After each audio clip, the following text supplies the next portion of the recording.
नमस्कार। Jalgaon pace जैष्णु academy में आप सभी का मैं हार्दिक स्वागत करती हूँ।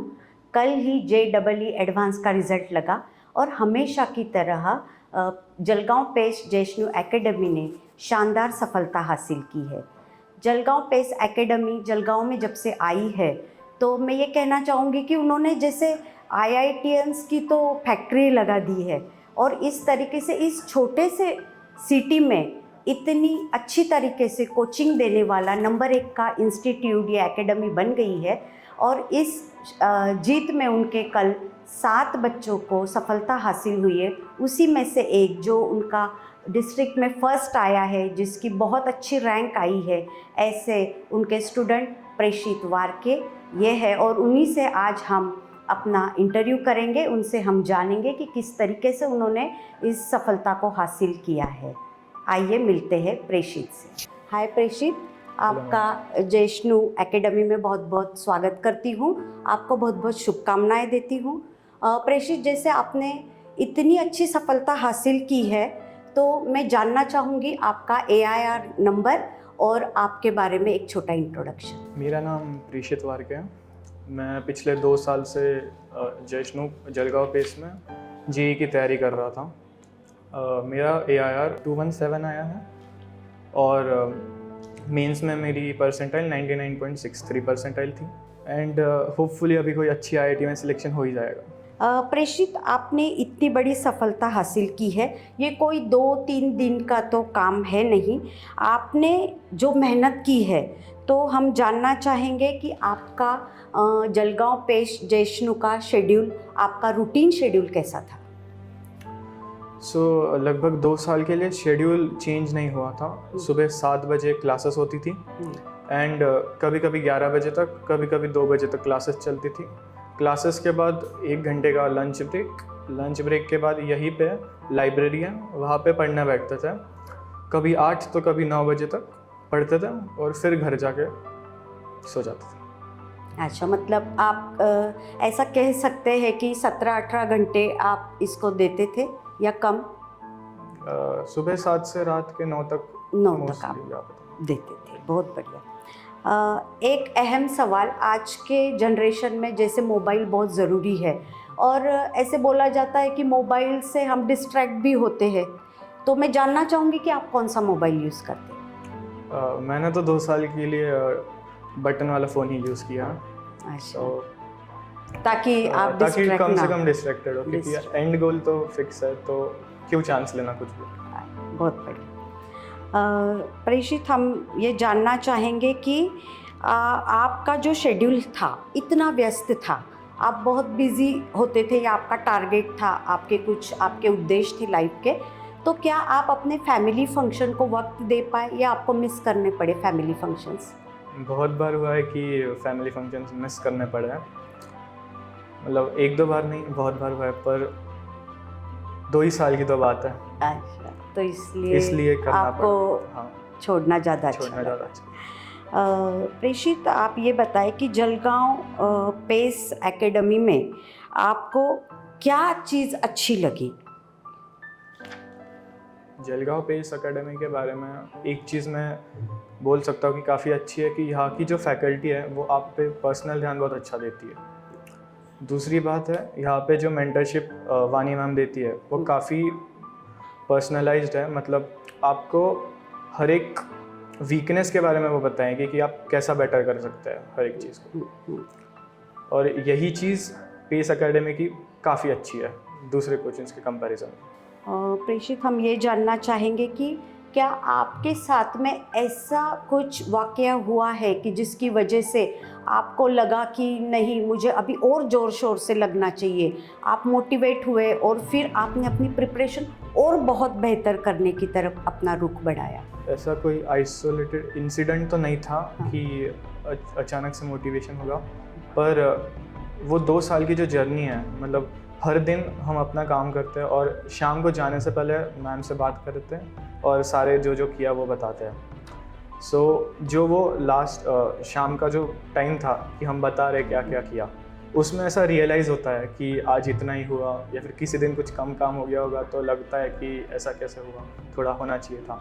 सो कंटिन्यू जब वो पाइलअप होते जाता है ना, तो वो मोटिवेशन अपने आप बन जाता है कि हमें कहाँ पे जाना है, तो उसके लिए जितना एफर्ट डालना चाहिए उतना डाल नहीं रहा है। सो वो अपने आप बिल्डअप होता है। सो आई वुड से कि वो जो जर्नी है उसी ने ये सिखाया है कि करते रहो, करते रहना चाहिए। हाँ। आपको दिन प्रतिदिन अपने आप से ही कंपटीशन करके आपको लगा कि नहीं, मुझे और बेहतर होना चाहिए। दिन ब दिन टेस्ट भी होता है, हाँ। तो उसके स्कोर के हिसाब से भी मोटिवेट होते रहता है। कभी कोई कम आ गया तो मोटिवेट हो जाएगा। आपको जो जलगांव पेस जैष्णु एकेडमी है, इसके स्टाफ के बारे में या सविता मैडम के बारे में आपको क्या लगता है कि इन लोगों की आपको कहाँ कहाँ हेल्प हुई? अगर मैं स्टाफ की बात करूँ तो वो काफ़ी फ्रेंडली है, और मोस्ट ऑफ द टाइम जो भी दिक्कत होती थी, जैसे मतलब कुछ भी दिक्कत हम अज्यूम कर ले, वो हर चीज़ में फ्रेंडली थे, हर चीज़ में मदद करते थे। बाय चांस में कोई अगर प्रिंट वगैरह चाहिए किसी भी टेक्स्ट बुक या उसी की, जो मैं लाना भूल गया हो, तो वो भी यहाँ से निकाल सकते थे, ऐसा कोई दिक्कत नहीं है। और वानी मैम की अगर बात करूँ मैं, तो काफ़ी अच्छी मेंटर है वानी मैम। उन्होंने हर स्टेप पे मेरी मदद की है कि आगे क्या करना चाहिए, और मोस्टली प्रॉब्लम इसी चीज़ में होती है कि ये कर लिया है हमने, पर आगे क्या करें, उस चीज़ में काफ़ी अच्छा गाइडेंस दिया मैम ने। आपने जलगांव पेस जैष्णु एकेडमी को उसकी क्या स्ट्रेंथ देख के आपने चूज़ किया कि मुझे यहीं एडमिशन लेना चाहिए और मैं यहीं पढ़ूंगा? जब मैं कोचिंग का डिसाइड कर रहा था, बेसिकली इतने ज़्यादा कोचिंग्स तो थे नहीं, 2-4 ऑप्शन थे, लेकिन जैष्णु का पिछला जो रिकॉर्ड देखा हमने तो वो सबसे अच्छा लगा, और मैम की भी काफ़ी तारीफ सुनी थी, तो इसलिए यहाँ पे हैं। आप पेस के टीम के बारे में क्या कहना चाहोगे, खास करके जो आपको फिजिक्स, केमिस्ट्री, मैथ्स के जो सर थे, उन्होंने आपको कहीं प्रॉब्लम आई तो किस तरीके से हेल्प किया? जो फैकल्टी है फिज़िक्स, केमिस्ट्री और मैथ्स की, काफ़ी अच्छे एक्सपीरियंस टीचर्स हैं और काफ़ी अच्छी हेल्प भी करते हैं। जैसे बहुत सारे डाउट सेशंस लगे आज तक हमारे, और कोई भी डाउट में ऐसा नहीं हुआ कि सर ने डांट दिया हो या कुछ बोल दिया हो। हर एक डाउट को डीप में जाके डेप्थ में एक्सप्लेन किया है हर बार। अगर ऐसे हम सोचे प्रेषित कि आप अगर पेस जैष्णु जलगांव में नहीं होते तो आप क्या मिस कर जाते आपकी सफलता में? मुझे लगता है कि अगर मैं जैष्णु पेस में नहीं होता तो जो सबसे इम्पॉर्टेंट चीज़ मैं मिस करता वो है कि यहाँ पे रेगुलर फॉलोअप लिया जाता है कि कहाँ तक आए और कहाँ तक तुम्हारा सिलेबस कंप्लीट हो रहा है, या फिर तुम्हारी सॉल्विंग कितनी हो रही है, वो मैं मिस कर जाता। और वो फॉलोअप लेना बहुत ज़रूरी है, क्योंकि उसी से पता चलता है हम कितना प्रोग्रेस कर चुके हैं और कितना प्रोग्रेस करना और बाकी है। बहुत बढ़िया। आपकी कोई पर्सनल फीलिंग हो, जैसे ये जो आपकी जर्नी रही 2 साल की, इसमें कोई पर्सनल फीलिंग रही आपको क्लास को लेते हुए, पढ़ाई को लेते हुए, तो आप प्लीज़ शेयर करें। जो ये 2 साल की जर्नी थी काफ़ी अप एंड डाउन से गुजरी है। बहुत अच्छे पल भी देखे और बहुत बुरे पल भी देखे हमने।